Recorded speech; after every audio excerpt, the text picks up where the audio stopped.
Janasena party అధ్యక్షుడు deputy CM Pawan Kalyan చాలా సందర్భాల్లో చాలా ప్రసంగాలు చేశారు.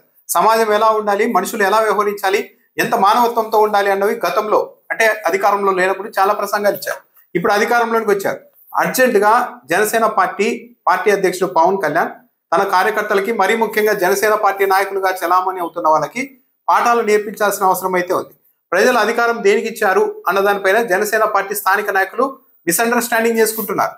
ఈ అధికారం అన్నది దాడులు చేయడానికి, మనల్ని ప్రశ్నించిన వాళ్ళపైన విరుచుకుపడడానికి, పవన్ కళ్యాణ్ ఎవరైనా ఏమైనా అంటే వెళ్ళి కొట్టడానికే ఈ అధికారం ఉంది.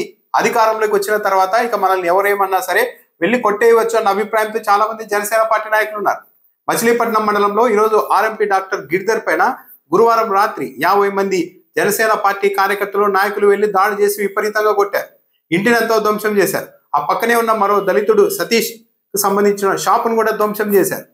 ఆ సందర్భంగా మోకాళ్ళ మీద కూర్చోబెట్టి బహిరంగంగా క్షమాపణ చూపించి ఆ వీడియోని రికార్డ్ చేసి బయటకు వదిలారు.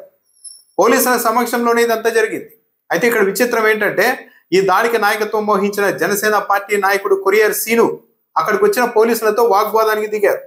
పోలీసులతో ఆయన చేస్తున్న ఆర్గ్యుమెంట్ చూస్తుంటే జనసేన పార్టీ అధికారం అన్నది దేనికోసమో అన్న దానిపైన పార్టీ నాయకులకు ఐడియా లేదు, అవగాహన లేదు అన్నది క్లియర్ గా అర్థమవుతుంది. పోలీసులతో ఈ కొరియర్ సీను అంటున్నారు, ఒక జనసేన పార్టీ వ్యక్తి, జన సైనికుడు తాగేసి పోలీసుల్ని కొడితే 18 రోజుల నుండి అతన్ని టార్చర్ పెడుతున్నారు పోలీసులు. అంటే జనసేన పార్టీ జన సైనికుడు ఒకరు తాగేసి తెలుసో తెలియకో పోలీసుల్ని అంటే మీకు మాత్రం అంత కోపం వస్తుందా? మరి డిప్యూటీ సీఎం పవన్ కళ్యాణ్ అంటే మాత్రం మీరు పట్టించుకోరా?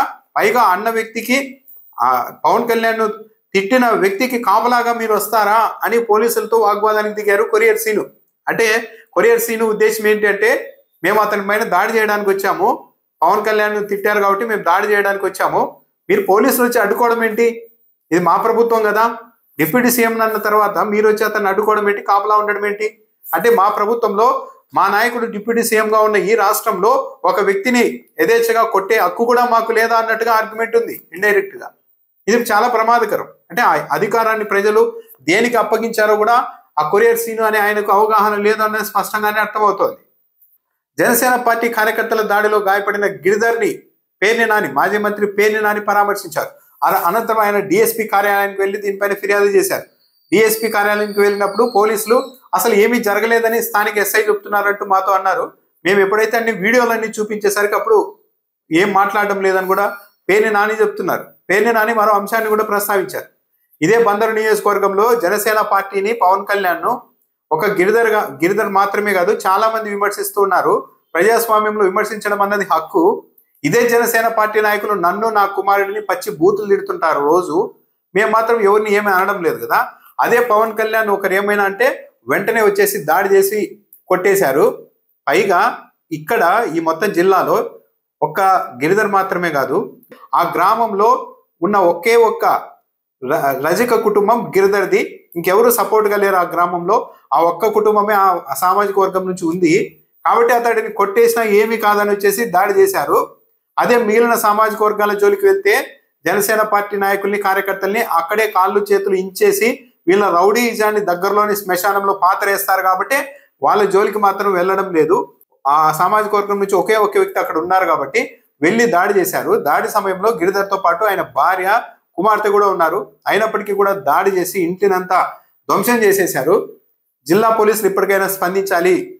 జనసేన ముసుగులో తిరుగుతున్న ఈ రౌడీలను కట్టడి చేయకపోతే పరిణామాలు భవిష్యత్తులో తీవ్ర రూపం దాల్చే అవకాశం కూడా ఉంటుందని పేర్ని నాని ఆందోళన వ్యక్తం చేశారు. మరి దాడి చేసిన ఈ 50 మందిలో ప్రధానంగా దాడికి నాయకత్వం వహించిన కొరియర్ సీనును పోలీసులు అరెస్టు చేస్తారా లేదా అన్నది చూడాలి. ఎందుకంటే వీడియోలు కూడా ఉన్నాయి. పోలీసుల సమక్షంలోనే అవమానకరమైన ఘటన, రాష్ట్రానికే పోలీసుల సమక్షంలోనే మోకాళ్ళ మీద నిలబెట్టి వీడియో రికార్డ్ చేస్తూ అతనితో సారీ చెప్పించారు. బలవంతంగా ప్రాంప్టింగ్ ఇస్తూ మరి బలవంతంగా సారీ చెప్పించారు. ఈ వీడియోని బయటకు వదిలారు. అంటే ఇండైరెక్ట్ గా ఏం సందేశం ఇస్తోంది జనసేన పార్టీ? పవన్ కళ్యాణ్ ఎవరైనా విమర్శిస్తే అసలు విమర్శించకూడదు అనడమే తప్పు ప్రజాస్వామ్యంలో. పైగా పవన్ కళ్యాణ్ గారు డిప్యూటీ సీఎం గా ఉన్నప్పుడు పరిపాలనలో జరుగుతున్న లోటుపాట్లకు ఆయన కూడా బాధ్యత వహించాల్సి ఉంటుంది కాబట్టి సహజంగానే విమర్శలు వస్తుంటాయి, ఆరోపణలు వస్తుంటాయి. కానీ వాటిని ఎదుర్కోవాలంటే చట్టబద్ధంగా ఎదుర్కోవచ్చు. అనుచితంగా మాట్లాడి ఉంటే పోలీసులకు ఫిర్యాదు చేయవచ్చు, కేసు పెట్టించవచ్చు. అలా కాకుండా మాకు మనుషులు ఉన్నారు, అవతల వ్యక్తి ఒకే కుటుంబం ఉంది, ఆ ఊర్లో సామాజిక వర్గం అండలేదు, ఇతర బలము లేదు కాబట్టి దాడి చేస్తే ఏమి కాదు అన్న ఉద్దేశంతో వెళ్ళినట్టుగా ఉన్నారు. ఆ వీడియోని బయటకు పెట్టడం ద్వారా రాష్ట్ర వ్యాప్తంగా కూడా ఒక సందేశం ఇస్తున్నారు. పవన్ కళ్యాణ్ ఎవరైనా విమర్శిస్తే చూడండి ఇలా వచ్చి మీ ఇళ్ల మీదకి వచ్చి దాడి చేస్తామని చెప్తున్నారు. ఇది ప్రజాస్వామ్యంలో ఏ మేరకు సమంజసం?